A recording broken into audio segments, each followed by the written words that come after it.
Hey guys, what's up? This is 2014 Ford Fiesta and I'm gonna show you the clicking noises it's producing.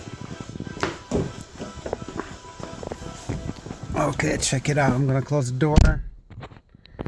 I'm gonna start the ignition. I'm not pressing on the brake pedal though.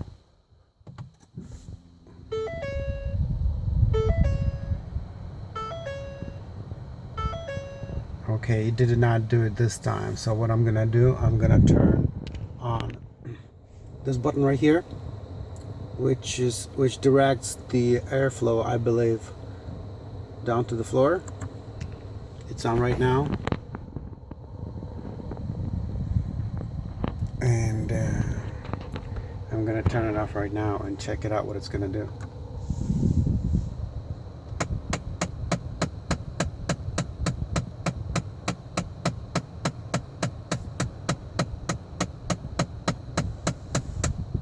You heard that? This is bland door actuator motor.